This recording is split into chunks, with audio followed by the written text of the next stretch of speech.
Ceci est un livre audio autogénéré par Google. Remerciements.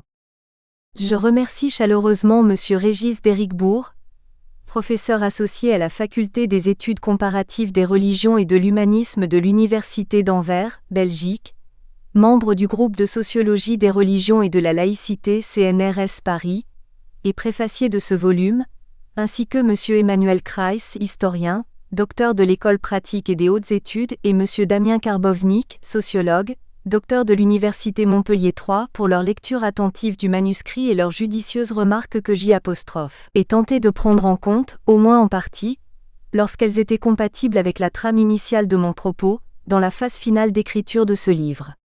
Je remercie aussi les youtubeurs souvent anonymes qui ont entretenu en moi une curiosité pour les thématiques conspirationnistes. Préface. Christophe Colera propose ici un commentaire d'un écrit publié sur Internet revendiqué par une personne qui se nomme Barbara Ao et qui se dit évangélique. Son livre suggère plusieurs remarques. En premier lieu, comme le signale l'auteur, ces revendications posent problème.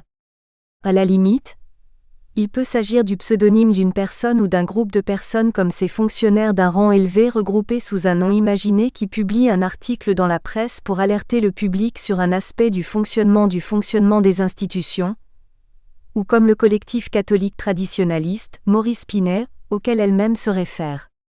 Mais si l'historien du passé ou de l'histoire immédiate a pour vocation la précision, il suffit au sociologue pour l'instant d'y voir une source, un fait social, un événement dans le champ social, conséquence de faits antérieurs et potentiellement productif de conséquences, d'effets voulus ou et non voulus selon l'expression de Weber. En second lieu, l'apparentement au mouvement évangélique appelle une remarque.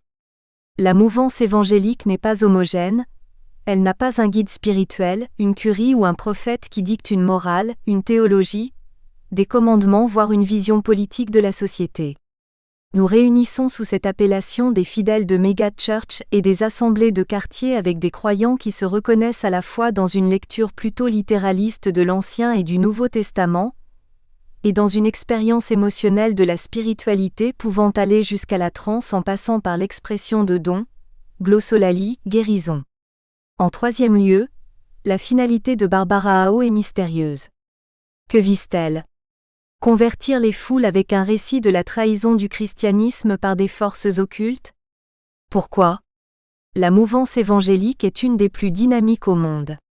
Elle est probablement celle qui, actuellement, convertit le plus de personnes dans le monde. Elle pénètre des pays majoritairement musulmans et des pays qui luttent contre la religion où ses fidèles sont persécutés comme la Church of Almighty God en Chine. Ces prédicateurs n'ont pas besoin d'inventer un complot contre le vrai christianisme pour convertir les gens, ni pour contrer ses concurrents sur le marché des biens du salut. Il suffit de dire comme les témoins de Jéhovah, leurs rivaux, que les concurrents qu'ils sont animés par Satan. Les témoins de Jéhovah critiquent eux-mêmes les dons de l'esprit comme une expression satanique. Il est d'ailleurs remarquable que Ao n'inclut pas au complot les groupes religieux minoritaires habituellement visés par la lutte anti-secte. Mormons, témoins de Jéhovah, groupes ufologiques, églises de guérison qui sont ses rivaux dans marge des églises établies. Je ne vais donc pas rebondir sur la finalité du récit de Barbara Ao, mais plutôt sur le positionnement du récit complotiste. L'auteur y voit juste titre une conception de l'histoire qui constitue une réalité sociale, et forme donc un objet d'étude sociologique, qu'un chercheur en sciences humaines peut légitimement étudier, puisqu'aucun phénomène que le sociologue qualifie de social ne lui échappe. Il le construit comme objet social, c'est-à-dire qu'il le délimite et le démarque d'autres faits sociaux. Max Weber nous l'a montré en proposant son type idéal. On peut construire un type idéal, faire une construction mentale, de tout phénomène social et historique, y compris un type idéal du développement historique d'un fait, par exemple du développement d'une secte ou de l'artisanat. Weber, 1949 sur 93, 99 à 100. Nous avons donc affaire à un objet sociologique selon l'expression que l'auteur emprunte aux classiques de la sociologie. En quatrième lieu, comme C. Colera le souligne à plusieurs endroits du livre, le récit de Barbara Ao relève d'une approche de l'histoire qui se distingue des conceptions de l'histoire académique. Certes, les écoles d'historiens s'affrontent, Mais elles reposent sur un socle épistémologique commun qui leur permet de se reconnaître comme historiens académiques au-delà de leurs critiques mutuelles. Toutefois, Barbara Ao et les historiens académiques prétendent rendre compte de la réalité et leurs récits historiques sont des réalités sociales, celles qu'un public lit sur Internet et celles que des amateurs d'histoire écrites par les historiens académiques et que leurs disciples lisent dans leurs publications. Mais ces récits prétendent eux-mêmes rendre compte d'une autre réalité sociale dite réalité historique. Ceci nous renvoie à la question : qu'est-ce que la réalité dans les sciences de la culture selon l'expression de Weber ? Max Weber citait dans ce livre critique de l'attitude naturaliste de l'histoire qui restituerait une réalité intrinsèque, des éléments du passé qui seraient en dur, comme un paysage qu'il suffirait de retrouver tel un géologue ou paléontologue. Au contraire, il opte pour une conception qui reconnaît que l'historien construit un récit à partir des matériaux dont il dispose. Weber 1949 sur 94, 99 à 100. On le voit. Le récit de Barbara Ao renvoie pour moi à deux questions sociologiques. Comment construit-elle une réalité historique ? Et qu'est-ce que la réalité ? Pour examiner ces deux questions, je me référerai à Max Weber et à ses commentateurs. Christophe Colera nous présente un récit qualifié de complotiste, puisqu'il contient l'idée sous-jacente qu'il y a eu une volonté de déformer le message chrétien. Si je comprends bien Barbara Ao, elle se situe du côté d'une vérité. Il y aurait un vrai message chrétien, et elle serait capable de retracer l'histoire de son ternissement. En ce sens, Barbara Ao est religieuse, elle est une institution de vérité pour reprendre l'expression de Michel de Certeau. Elle ne démasque pas le travestissement de la vérité comme un enquêteur de police qui a affaire aux vivants, mais dans l'épaisseur de l'histoire puisque son récit commence par le fait qu'une grande partie du peuple choisi par Dieu à la sortie de l'Égypte s'est mise à l'école païenne et occultiste de ses conquérants. Son projet est donc grandiose et l'amenant jusqu'à la période actuelle, il rejoint le style de la fresque historique. Christophe Colera relève à plusieurs reprises des inexactitudes historiques ou des rapprochements hasardeux entre des faits, mais il y a plus. Il relève des figures de rhétorique qui façonnent le récit. Ainsi page 61 une inversion de sens à propos du prieuré de Sion, qui devient un progrès de l'humanité parce qu'il amène l'Antéchrist, prélude au retour du Christ alors qu'il participerait à la déformation de la vérité chrétienne. Christophe Colera relève aussi des inventions de filiation fictive, page 66, à propos de Clovis, les Mérovingiens qui descendent des Néphilims, page 71, la révélation d'identité cachée, Grégoire le Grand Mérovingien, page 67, parfois à travers une sémiologie, le lys des Mérovingiens ou Lila, remonterait à la Lilith de la Bible, page 68, la dénonciation de Ruse, la thèse des infiltrations, du paganisme dans le christianisme, le démasquage, page 73, le soupçon, pour Barbara Ao, tout est toujours cousu de fil blanc, page 100, des omissions, comme la sympathie des protestants envers les cathares à cause de l'origine catholique de leur persécution, le réductionnisme, elle pense le diable en termes de société secrète uniquement, page 174, étymologie ad hoc à la manière de la grammaire de Brisset, 1837 à 1919, qui permet des déductions qui confortent sa démonstration à partir de la décomposition d'un mot en syllabes ou du retour à ses racines. Enfin, dans la relation qu'en fait Christophe Colera, on voit que le récit de Barbara Ao n'a pas de clôture épistémologique qui ferait qu'un fait ne peut être englobé dans la démonstration puisqu'il entrerait en contradiction logique avec les autres. Le récit semble ouvert à des apports nouveaux à mesure des lectures de son auteur comme dans les spiritualités sapienzo-gnostiques du Nouvel Age, faites d'apports divers selon une logique sous-jacente difficile à cerner. En cinquième lieu, le discours de Barbara Ao ressemble au roman abouti du paranoïaque qui est une démonstration construite durant l'aggravation de la maladie. Il n'est cependant pas un roman de paranoïaque car ce dernier est égocentrique, tous les faits convergent vers sa personne en raison de sa grande importance, mégalomanie, et il démontre l'existence d'un complot persécutif dont il est la seule victime. À l'opposé, Barbara Ao se situe sur un plan altruiste. Elle défend ce qu'elle croit être le vrai christianisme mais auquel elle s'identifie sans doute. Cependant pour démontrer qu'il est la victime d'un complot, Le paranoïaque utilise des figures de rhétorique qui lui permettent de donner une version très particulière et très personnelle des événements présents et historiques quand il va chercher dans le passé les origines du complot contre lui. Les mécanismes du délire d'interprétation de ce type sont le démasquage des comploteurs, le persécuteur désigné et ses acolytes, parfois des imposteurs qui se présenteraient sous une fausse identité. Ceci l'entraîne au soupçon car il faut se méfier de tout le monde et de tout ce que les gens, y compris le psychiatre, peuvent lui raconter. Pour inventer son roman, il imagine des liens de causalité entre les événements qui ne peuvent être démontrés scientifiquement en recourant par exemple à la contiguïté. Le fait que deux personnes se soient croisées dans l'escalier prouve qu'il y a une collusion entre elles. Il peut recourir à l'étymologie pour prouver des liens.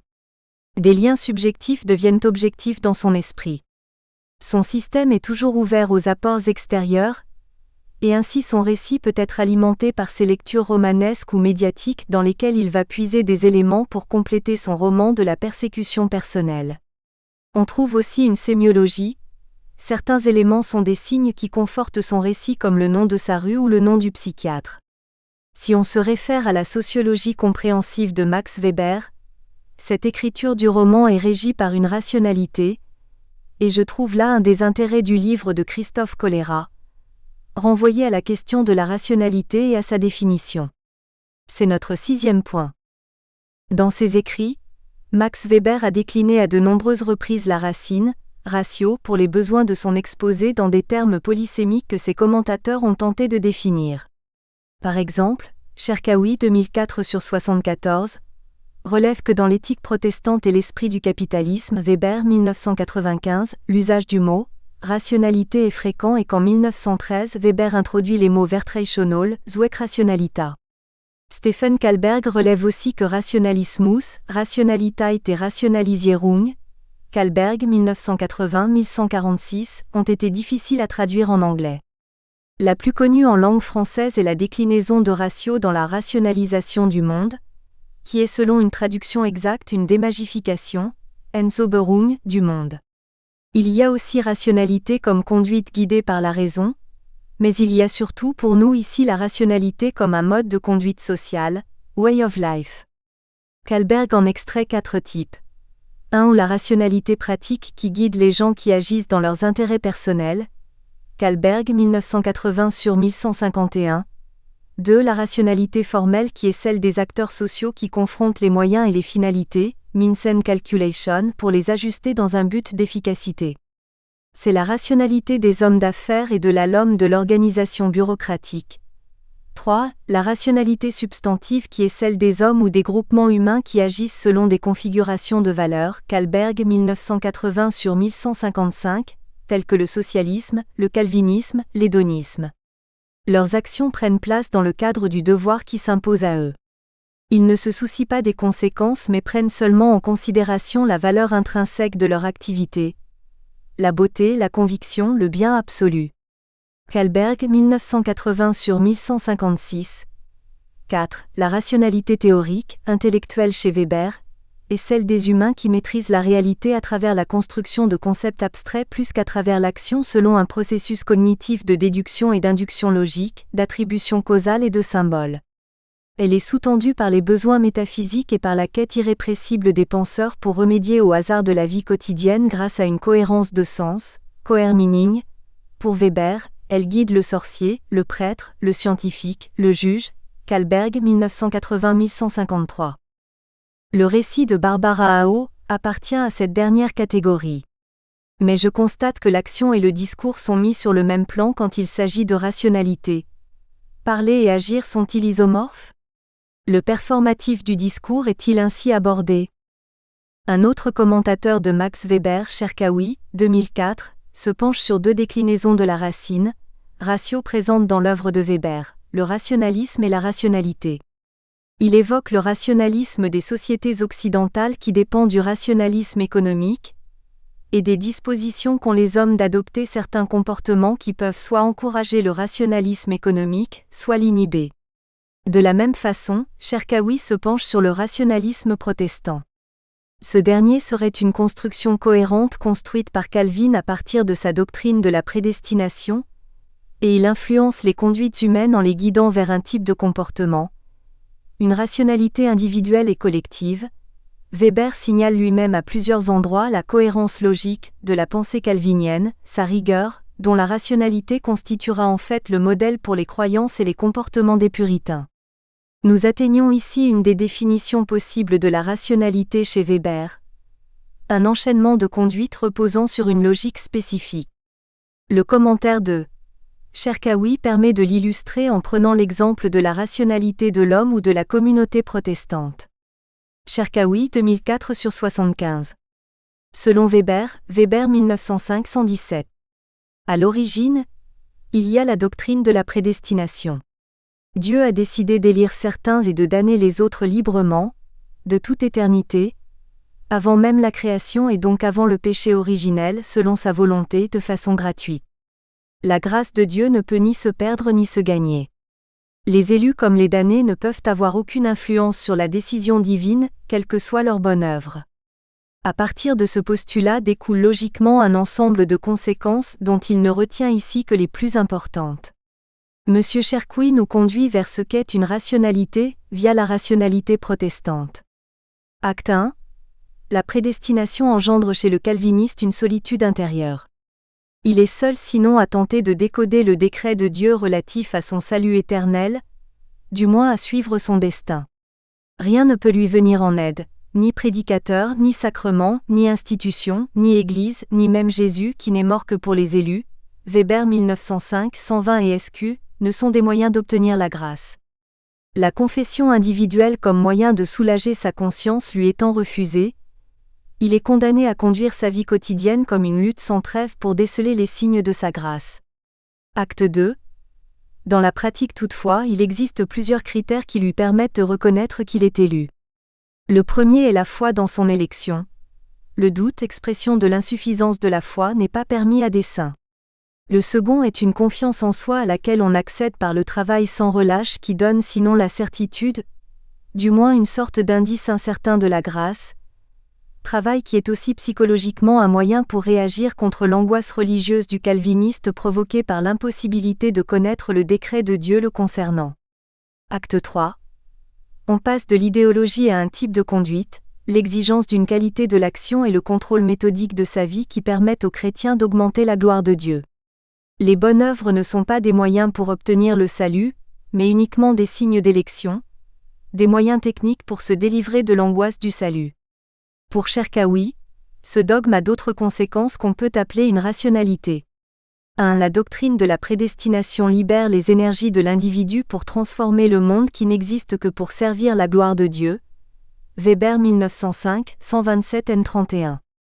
2. Toute activité de l'homme ici-bas ne doit avoir qu'un seul but, celui d'augmenter cette gloire. On exige des hommes et de toutes les institutions humaines qu'ils soient efficaces socialement, d'où la supériorité du puritain en matière d'organisation sociale. L'un des corollaires de cette proposition est que la recherche du bien public est préférable à celle de tout bien personnel, parce qu'elle est socialement plus efficace. 3. Une autre conséquence de ce dogme est son caractère anti-autoritaire. Toute intervention de l'Église ou de l'État en matière éthique ou de salut est interdite, Weber 1905, 125 n29, d'où un penchant pour la démocratie. Cherkaoui découvre une autre rationalité qui oriente l'activité professionnelle. Entendons l'activité professionnelle au service de l'utilité sociale impersonnelle. Le puritain doit se borner à un travail spécialisé, renoncer dès lors à la prétention à l'universalisme faustien. La division du travail est nécessaire dans la mesure où elle accroît l'habileté, et donc la production. Le chrétien doit exister pour son entreprise, non l'inverse. Le patron comme l'ouvrier traiteront le travail comme vocation, c'est même le but de la vie. Cherkaoui 2004/77. Et enfin une forme de rationalité, guide l'accumulation des biens. L'ascétisme protestant a eu pour effet de débarrasser le puritain des inhibitions de l'éthique traditionnaliste, qui freinent le désir d'acquérir. Bien plus, l'acquisition devient un impératif catégorique. L'homme devient une machine à acquérir, non à consommer. L'accumulation rationnelle et légale des richesses par le travail et l'épargne est légalisée, puisqu'elle est voulue par Dieu. Elle exclut par conséquent l'enrichissement malhonnête, et toute consommation ostentatoire ou même superflue. Les vertus cardinales sont l'honnêteté, la ponctualité, l'application au travail, la frugalité, un usage rationnel et économe du temps. On le voit. L'exemple de la rationalité protestante montre que le mot rationalité peut décrire un enchaînement causal ou non de conduite. C'est un ordonnancement de la vie, de l'économie selon des valeurs ou des buts visés. Pour revenir au récit de Barbara Ao, nous comprenons qu'il repose sur une rationalité. Il ordonne et enchaîne causalement des événements du passé, en leur donnant sens. La fresque construite selon cette rationalité ne coïncide pas avec celle des historiens comme le remarque Christophe Colera, j'ajoute, ni même avec celle des penseurs de l'ésotérisme qui reconstruisent aussi l'histoire et dont les récits reposent sur d'autres rationalités. Revenons à la question de la réalité. Plus haut, face au récit des historiens et celui de Barbara Ao et face au refus de Weber de naturaliser les faits historiques, nous avons posé la question: qu'est-ce qu'une réalité dans les sciences de la culture? Chez Weber, la question de la réalité est récurrente. Elle mérite une recherche approfondie. Je vais simplement associer autour de cette question puisque le livre de Christophe Colera m'y conduit. Max Weber traite de la réalité lorsqu'il propose son type idéal. On le sait, celui-ci rend compte d'un phénomène tiré de quelque chose qui surprend. Prenant l'exemple du christianisme au Moyen Âge, Weber 1965 sur 189-190, Weber 1949 sur 96, Weber écrit: si l'on se demande maintenant ce qui dans ce chaos répond à la notion de christianisme médiéval, étant donné que nous sommes obligés d'opérer constamment avec ce concept comme s'il était clairement établi, bref, si on se demandait en quoi constituait l'élément chrétien que nous trouvons dans les institutions médiévales, on constate aussitôt que nous utilisons en toute occasion un pur tableau de pensée construit par nous. Il consiste en un ensemble d'articles de foi, de maximes pour la conduite de la vie et d'un nombre incalculable de relations particulières que nous combinons en une idée, en une synthèse que, sans conteste, il serait impossible d'établir sans contraction sans utiliser des concepts idéals typiques. Le sociologue comme l'historien, les sciences de la culture construiraient donc leur objet à partir d'un chaos préexistant en mettant en ordre des phénomènes épars. Mais ordonner, peut-être dans le sens de l'ordning weberien, signifie donner du sens. Le christianisme médiéval construit par les historiens et dont Weber propose de dessiner, Weber, 1965 sur 181, le type idéal comme pour le capitalisme, l'artisanat, le prophète selon un esprit de géométrie et chez Weber, des ensembles significatifs, Sinzusammenhang, ouverts à la compréhension dont le critère est le lien entre le phénomène et le sens visé par les acteurs sociaux. Faro, 2000 sur 144-1145. Faut-il déduire de ceci que la vie religieuse des chrétiens au Moyen Âge était un chaos, c'est-à-dire qu'elle n'avait pas de sens pour ces divers acteurs? Pour Weber, seules les choses physiques et les individus psychopathologiques échappent au sens, Faro 2000 sur 145. Les institutions comme l'Église au Moyen Âge, constellation d'ordres religieux, de membres du clergé, d'universités, de calendriers d'obligations religieuses mais aussi festifs ont une représentation dans la tête des hommes réels, d'après quoi ils orientent leurs activités, Weber 1971 sur 13, Faro 2000 sur 146. Elles ont un sens. Ce champ religieux dont Weber propose de faire un type idéal, qui n'est pas une copie de la réalité, lui-même remodelait une réalité sociale antérieure, droit romain, culture antique par exemple. La construction d'une réalité historique par Barbara Ao et par les historiens ne peut être l'ordonnancement d'un chaos de faits dénués de sens, chosisme. Ils agencent les éléments d'une réalité préexistante qui eux-mêmes ont agencé en leur temps des éléments pour former une réalité sociale. La fresque de Barbara Ao nous renvoie à une construction en abîme de réalités signifiantes héritées et accent aigu interprétées. Le livre de Christophe Colera nous renvoie à la question de la légitimité du récit. L'auteur souligne à plusieurs reprises les écarts à la vérité historique. Les historiens comme Barbara Ao construisent un récit. Ils agencent des éléments à leur disposition au moment où ils écrivent. La différence tient probablement à la visée des uns et des autres. L'historien a pour finalité l'histoire elle-même, c'est-à-dire 1. L'enrichissement d'une connaissance du passé, et 2.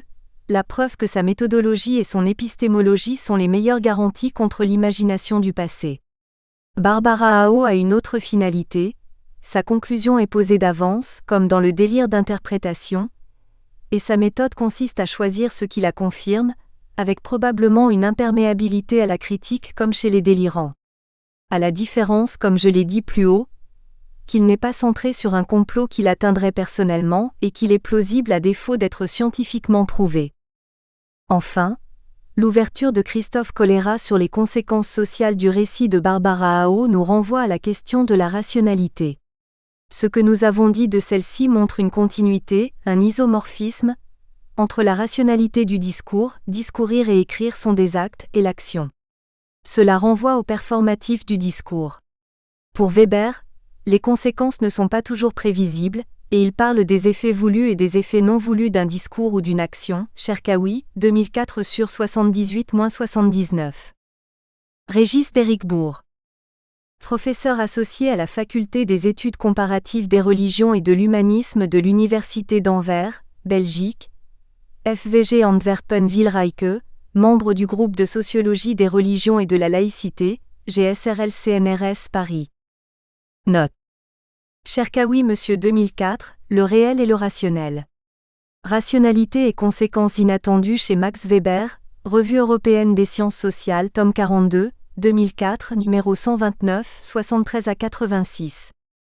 Kalberges, 1980, Max Weber's Type of Rationality, Cornerstones for the Analysis of Rationalization Processes in History. The American Journal of Sociology, volume 85, numéro 5, Mar, 1980, 1145-1179. Faro P 2000, Le sens objectif des faits sociaux. Problèmes sémantiques et sociologie compréhensive. Revue européenne de sciences sociales. T. 38 2119. 139 à 157. Weber Monsieur 1971. Économie et société. Paris, Plon. Weber Monsieur 1949, The Methodology of the Social Science. Edward Shields and Henry Finch, Illinois. The Free Press of Glencore. Weber Monsieur 1995, Économie et société 1, les catégories de la sociologie Paris. Presse Pocket. Introduction. En partie du fait de la diffusion d'Internet, diverses visions chrétiennes de l'histoire, notamment issues des milieux évangéliques fondamentalistes états-uniens, touchent des pans importants de la population des pays développés, en particulier dans le monde anglo-saxon. Elles contribuent à alimenter chez beaucoup une méfiance à l'égard de l'histoire institutionnelle, d'inspiration laïque, ainsi que des différentes autorités qui l'enseignent, notamment les médias, et ont eu sans doute une part importante dans des phénomènes politiques récents comme l'élection de Donald Trump à la présidence des États-Unis en 2016. Ces conceptions de l'histoire constituent donc une réalité sociale, un objet d'étude sociologique sur lequel un chercheur en sciences humaines peut légitimement se pencher, comme il examinerait n'importe quelle théorie religieuse ou para-religieuse des siècles anciens avec le même détachement, en mettant au jour sans émettre aucun jugement, leur logique ou contradiction intérieure, les influences qu'elles subissent, les courants auxquels elles s'opposent. Souvent ces visions sont publiées d'une manière assez fragmentaire sous la forme de vidéos de vulgarisation, postées par des anonymes sur le site internet YouTube. Le côté fragmentaire a beaucoup contribué à leur succès, car il offre à tout un chacun un aperçu rapide et percutant des idées que cette mouvance véhicule. Il peut aussi à maints égards conduire à caricaturer le message que porte cette mouvance, en sous-évaluant l'arrière-plan littéraire plus élaboré qui en constitue la trame. Afin de mieux comprendre cet arrière-plan, et en quelque sorte, la structure intellectuelle de ces arguments polémiques que beaucoup exposent sous la forme de demi-phrases sur la toile, il nous est apparu utile de choisir une œuvre suffisamment élaborée qui nous semble révélatrice de l'ensemble de cette vision fondamentaliste. Notre choix s'est porté sur un texte de Barbara Ao publié sur Internet, en 4 parties, semble-t-il vers 2005 et 2006, date que l'on peut déduire des références qu'elle cite, sous le titre « Mystery Babylon the Great Catholic or Jewish ?» Mystère Babylone, la grande catholique ou juive ? Ce texte présente plusieurs avantages. Le premier est de couvrir une période historique très vaste depuis Babylone jusqu'à la sortie du film, La Passion du Christ. Le deuxième est de proposer une vision cohérente de l'histoire spirituelle de l'Occident sur 2 millénaires, en citant les sources dont elle s'inspire, ce qui permet de cerner diverses facettes de ses références culturelles. Le troisième est de synthétiser en fait une sorte de doxa, qu'on retrouve souvent dans des conférences en anglais ou en français, ou dans des clips vidéo, mais sur un mode plus parcellaire ou plus vulgarisé. Parmi ses défauts, il faut relever d'emblée que cet article comporte beaucoup de coquilles, par exemple des noms propres qui ne sont pas orthographiés de la même façon d'une page à l'autre, de lourdeur démonstrative, de redites et d'approximations qui reflètent le côté demi-habile de son auteur comme eût dit le sociologue Pierre Bourdieu. Nous espérons que vous avez apprécié cet aperçu. Pour continuer à écouter ce livre audio sur Google Play Livres, utilisez le lien dans la description de la vidéo.